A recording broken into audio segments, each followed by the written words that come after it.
det här huset, som finns i det småländska samhället Malmbäck, bor en av de sista intarsialäggarna. Intarsia är ett urgammalt konsthantverk som redan de gamla egyptierna lär känt till. Genom historien har man använt många olika material som silver, pärlemor, elfenben och andra ädla material, men också trä, som är det som man nästan helt och hållet använder idag. Men intarsialäggning är ett noggrant och tidskrävande arbete, och i dagens högeffektiva samhälle är hantverket som sådant på utdöende. Det finns inte många kvar som har tiden och kunskapen som krävs för att hålla konsthantverkstraditionen levande. Egil Bäck är en av dessa få.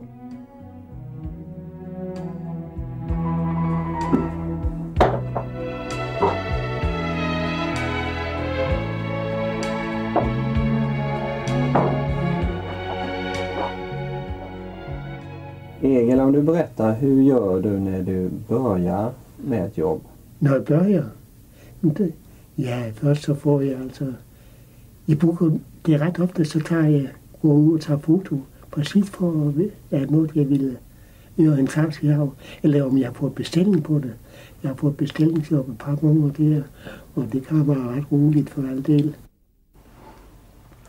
Om du visar, du har ju lite bilder liggande på bordet här.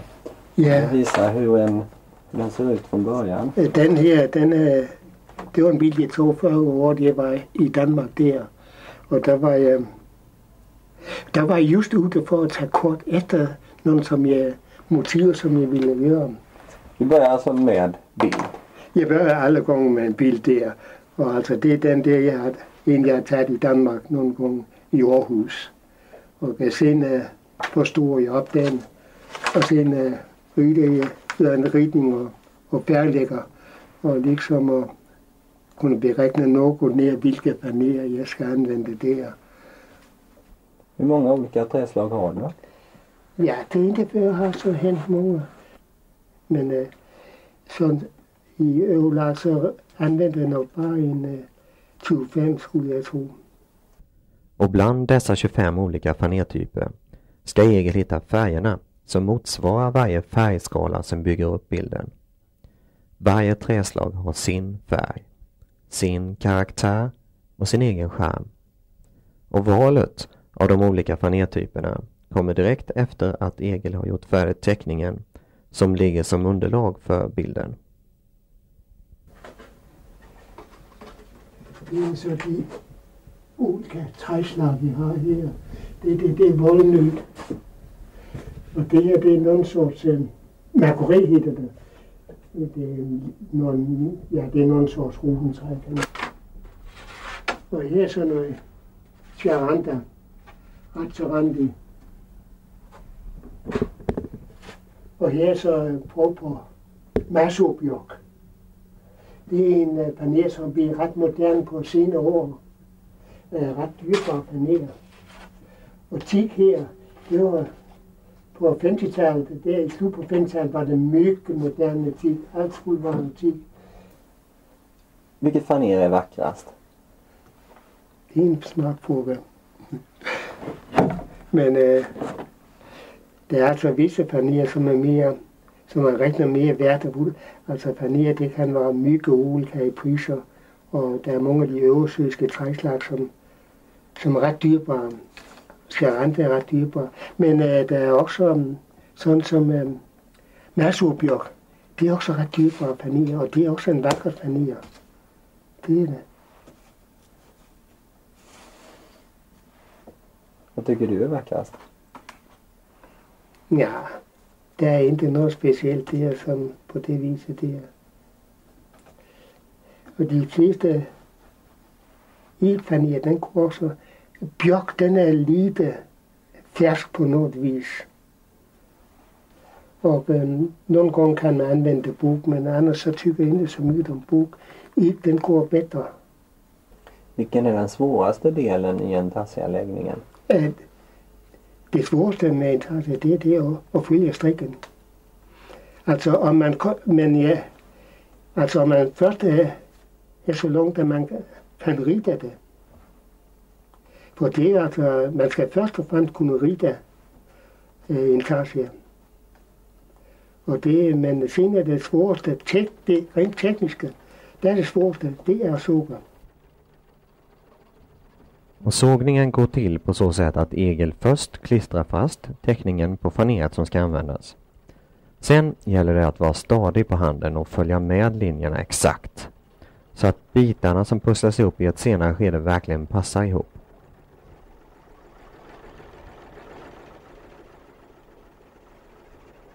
Och det han jobbar på här, det är ett vandringspris för Novemberskölden som ska göras i Intassia. Vilket är roligast, att få göra egna tavlor eller få beställningsjobb eller att få... Jo, det är roligt både. Og ja, nogle gange så holdt jeg også på et bestelling på at skulle gøre en liten, det var bare en ganske liten ask med en cykel på. Det var en cykelhandler, som havde jubilæum, eller han skulle altså tages af på noget vis der. Og jeg frugte, om jeg skulle sende en ritning ind, hvad jeg skulle gøre. Men det behøvede det ikke at gøre. Og så ridte jeg en cykel med 8-kantede hjul. Og han var mega nøjd med det. Og sådan det er det, som er roden, man kan komme på en idé der på det vis, at det.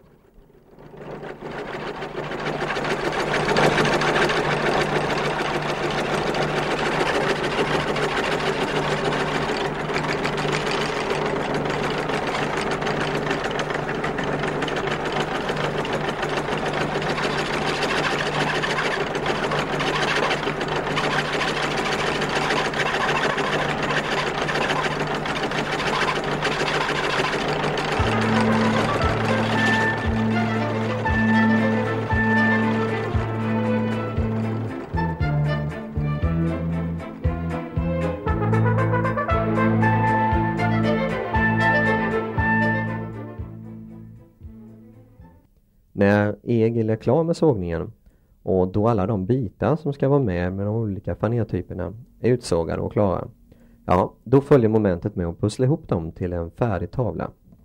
Och precis som i vilket annat pussel som helst så kan det vara knepigt att hitta rätt bit och passa in den på rätt plats. Vad är det svåra nu när du är i det här läget på arbetet? Ja, det är inte för det är så hemskt svårt på sätt vis. Om man har fått sågat det något så ner. Men det kan vara lite. Det blir lite sämre med synen nu. Så jag kan inte såga lika bra som jag kunde förr i tiden. Var det bättre förr? Ja. Nej, for jeg sen lægger altså alle biterne op her og spiker dem lige sådan de ligger stadig der. Og når jeg er helt klar med det, så sætter jeg renser om over, og sen kan jeg vente og se, at det er som det skal være.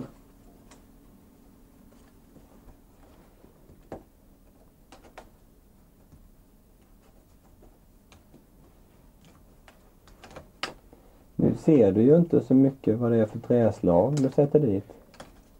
Nej.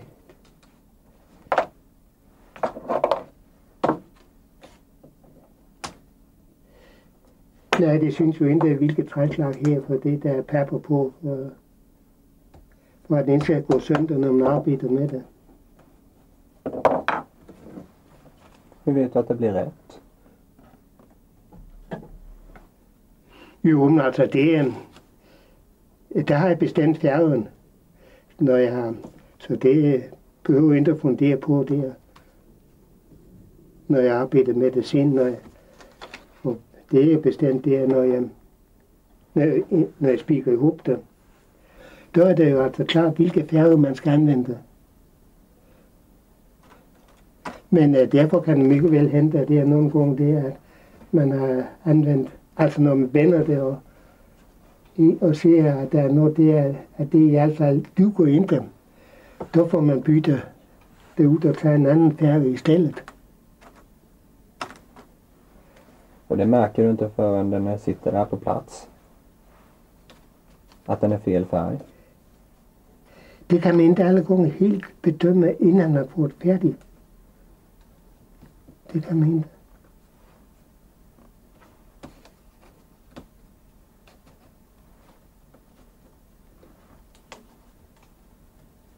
Men det med Intarsia, der skal man først og fremmest tænke på, at det skal ikke være bare færgflækker. Man skal også tage regne med renterne i fanieren. Og i synd det, der er den der fanier, sådan som det her, det er sådan ligesom rotfanier, som I siger. Det er almrot, det her. Og det er også noget der. Ja, det her, det er almrot med jo. Men sådan som det her, det er altså charanta. Og der er altså en bit, det er en bit bobinka, der sidder i der. Ja, det er, at man skal rigtig mere, at renter, de skal synes.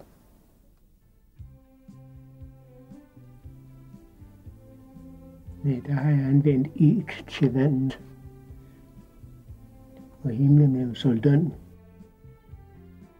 Og så fundet og charanta og ek og løn. Og der er bibelo her. Og der er nogen sorts mahoni. Og der er voldnød her. Og det her, det er så almrot.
Hur lång tid tar det att göra en tavla? Tiden, det er aldrig noget, jeg funderer på, hvor lang tid det tager for. Det skal tage den tid, det tager. Og det er jo ikke, nu er jeg jo ikke på noget vis beroende af, og hvor mycket jeg kan tjene eller ikke tjene det her. Så derfor gør jeg bare det, som jeg har lyst med. Og ja, der er aldrig foran, om jeg skriver noget op på noget vis der. Hvor lang tid så.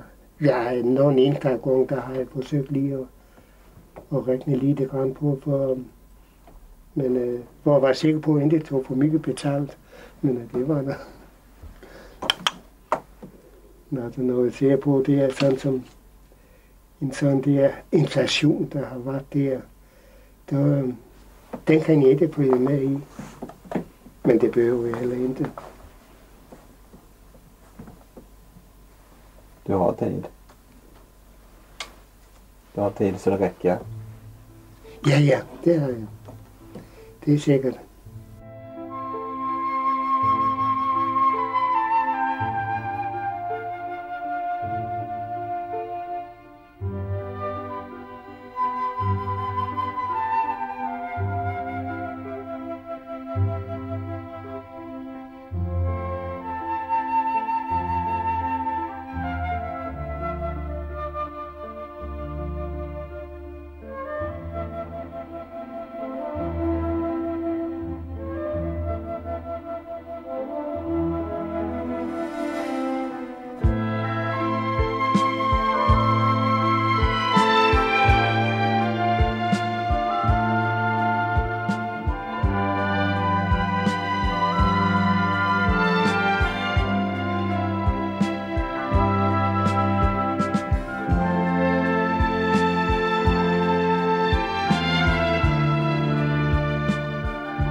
Min pappa, han var en af de første, som gjorde det i Danmark der. Han havde lært som sneaker der, og han havde rejst som sneaker i udlandet der. Det var før 1. verdenskrig. Der hørte ligesom til udbildning, at man rejste i udlandet der. Det er det tidligste, jeg har. Det er fra 1915. Hvem er du? Hvem er det, som er du der? Ja, jeg som nummer 2 der.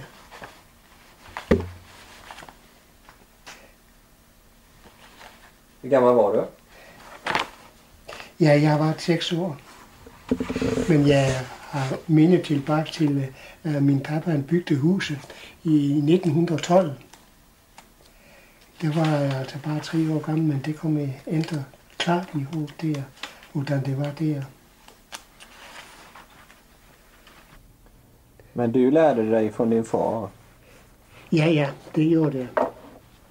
Og sen gik jeg på skole der. Dels gik jeg på teknisk skole der. Det hører til udbildning i Danmark, det er, at man går på teknisk skole. Det er alle håndværkslærlinge skal gå på teknisk skole. Og sen var jeg på længere frem der, det var i vinteren 30-31, hvor jeg gik på ridskole i Nürnberg i Tyskland. Der har min pappa også været nogle gange. Visste du redan då att du skulle bli intasseanläggare? Nej, det vidste jeg ikke.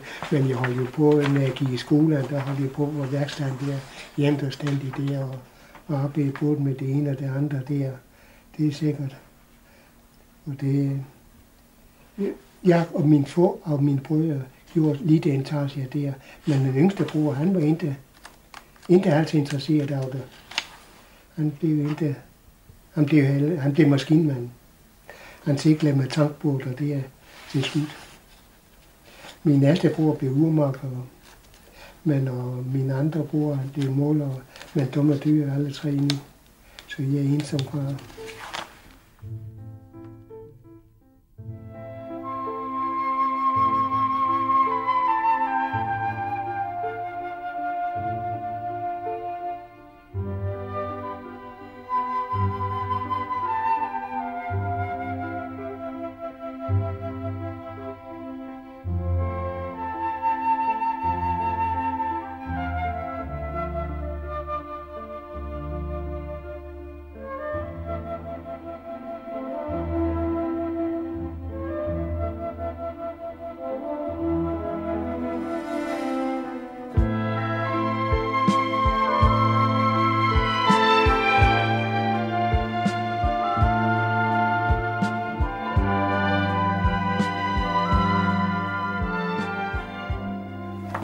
Nej, her der satte jeg der alle mulige, altså kvinder, og siden kommer der altså på danske, og på italienske, og norske, og svenske, og på japanske.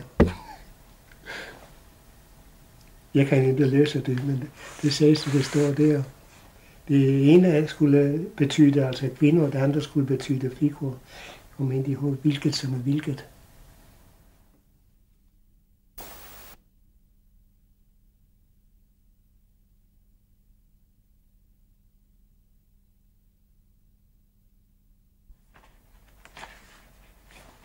Det var Mikkel for 20 siden nogle gange. Hvad heter hun? Det var hende, som fik det der knapperne, som vi viste. Hvad var hendes navn? Edith Kold. Bor hun i Danmark? Hun bor i Danmark någonstans. Jeg ved ikke, hvad hun er.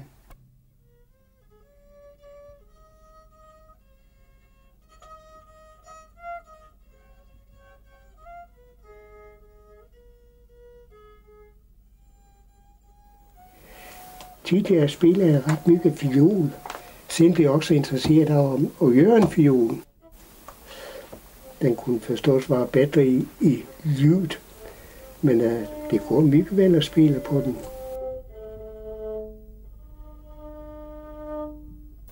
Den ene lille er 2/3 storlæg i længdemål, og den store er 4/5 storlæg i længdemål. Og det er altså bare for skøjs skyld, jeg har bygget det. Der var nogen, der sagde, at det var tåligt at gøre en sådan liten fiol. Om jeg gjorde en sådan normal fiol, der kunne jeg sælge den og tjene penge. Men det er jo ikke det. Derfor jeg gjorde den. Det var for, at det var roligt at gøre den en liten fiol.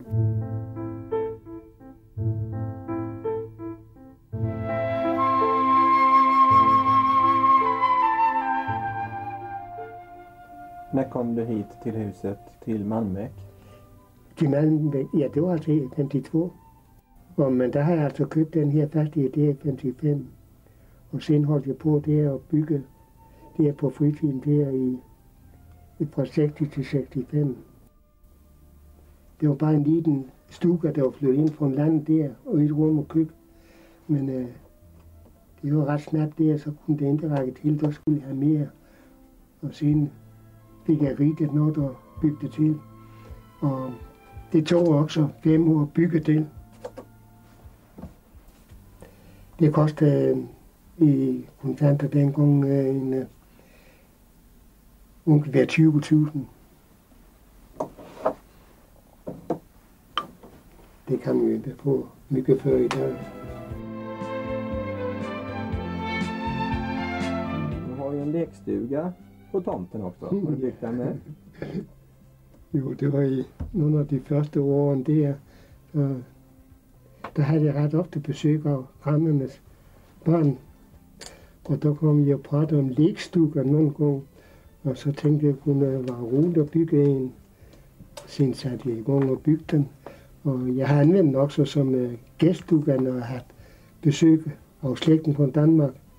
For altså dem, som boede de barn der, de er for længst voksne og har barns helder nu. Så det er, den står mest tom for tilfældet nu. Det er ikke ofte, der er nogen der.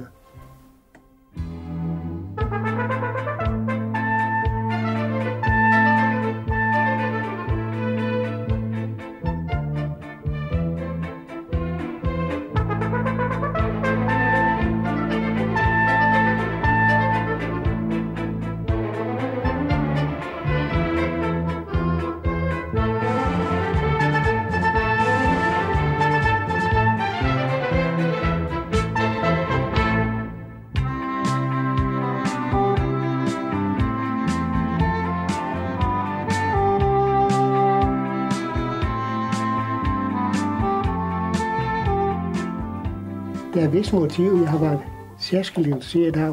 Og i søndag har jeg været interesseret af regnbukken. Den har jeg gjort i flere udgaver. Jeg har den også på et glasfønster, som jeg rigte af nogle gange, som jeg fik sat i det, når jeg bygde nyt. Så du har sysslat med lite olika konstformer? Ja, det har jeg. Det er ikke bare... Det er sådan, der er mycket. Jeg har lidt for mange interesser, som man sagde der. Og jeg læser ret mycket. Og der er også nogen, som har forvundet sig nogle gange, om jeg nu også har læst alt om bøgerne, jeg har. Og man ikke var interesseret af bøger, der køber mig. Ja, der findes dem, som køber bøger, før det skal ligesom være førnemt, og de skal skryde med, at de er billeder der.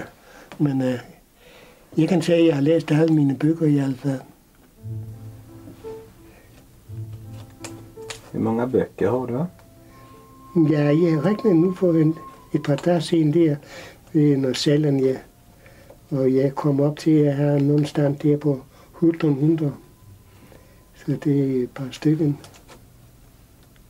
Men de er ikke lige værd alle ihop. Men der findes nogle imellem, som er ret værdefulde. Det kan I sige. Når jeg siden har forsøgt at skrive noget selv, jeg har skrevet for nogle år siden en selvbiografi. Og den vakte en vis interesse i hvert fald. Og den illustrerede jeg med foto, jeg har taget.